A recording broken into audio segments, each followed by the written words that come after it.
ಇವತ್ತು ಹುಣಸೆ ಹುಳಿ ಚಿತ್ರಾನ್ನ ಯಾವ ರೀತಿ ಮಾಡಬೇಕು ಅಂತ ನಾನಿಲ್ಲಿ ತೋರಿಸ್ಕೊಡ್ತಾ ಇದ್ದೀನಿ.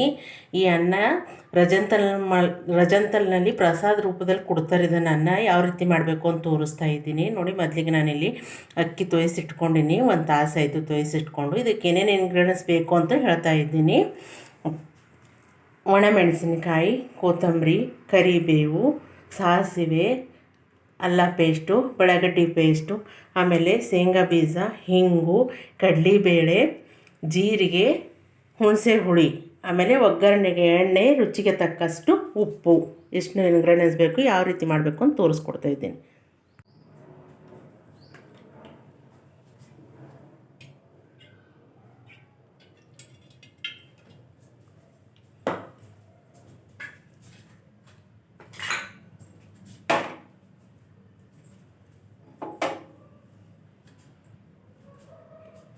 ಎಣ್ಣೆ ಕಾದ್ಮೇಲೆ ಸಾಸಿವೆ,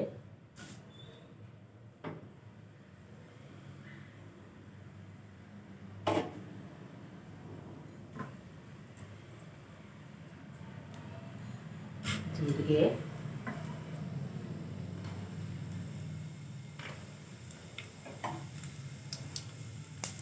ಕಡಲೆಬೇಳೆ,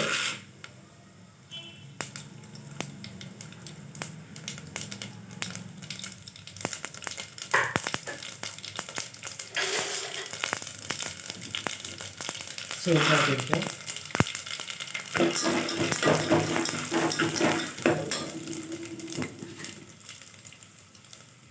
ಮೆಣಸಿನಕಾಯಿ,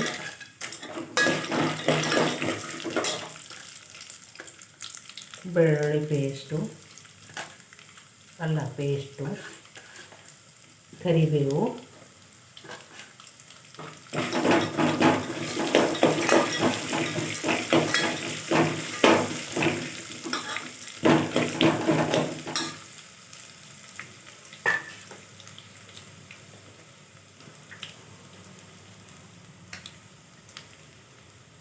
ಹಿಂಗು,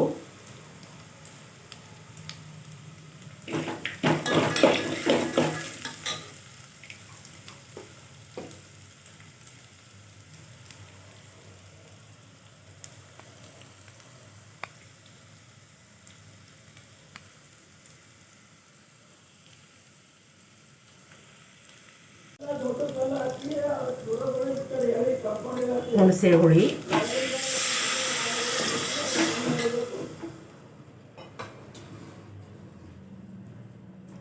ನೀರು,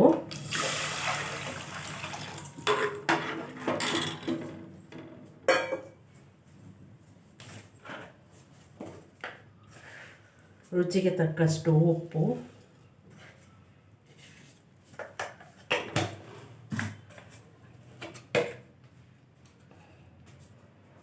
ಅರಿಶಿನ.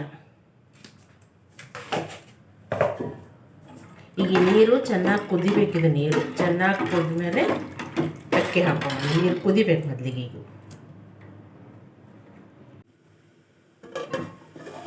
ನೋಡಿ, ಈ ರೀತಿ ನೀರು ಚೆನ್ನಾಗಿ ಕುದಿಬೇಕು. ಇಲ್ಲಿ ನೀರು ಕುದೀತಾ ಇದೆಯಲ್ಲ, ಕುದ್ದಾದ್ಮೇಲೆ ನೀರು ಅಕ್ಕಿ ಹಾಕೊಂಡು ಬಿಡ್ಬೇಕು. ಇದರಲ್ಲಿ ಅಕ್ಕಿ ಹಾಕೊಂಡು ಬಿಡ್ಬೇಕು. ಈ ಥರ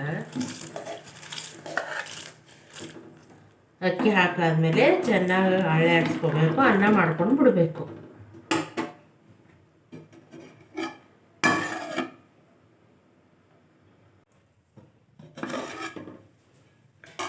ನೋಡಿ, ಅನ್ನ ರೆಡಿಯಾಗಿಬಿಟ್ಟಿದೆ. ಇಲ್ಲಿ ಅನ್ನ ರೆಡಿಯಾಗಿಬಿಟ್ಟಿದೆ. ಸ್ವಲ್ಪ ಕೊತ್ತಂಬರಿ ಹಾಕ್ಕೊಂಡು ಬಿಡಬೇಕು.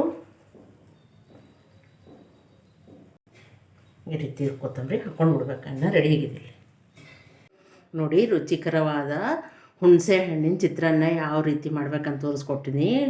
ಇದು ಅನ್ನ ಏನಪ್ಪ ಅಂದ್ರೆ ರಜಂತಲ್ನಲ್ಲಿ ಪ್ರಸಾದ ರೂಪದಲ್ಲೂ ಕೊಡುತ್ತಾರೆ. ರುಚಿಕರವಾದ ಅನ್ನ ರೆಡಿಯಾಗಿದೆ ನೋಡಿ ಇಲ್ಲಿ.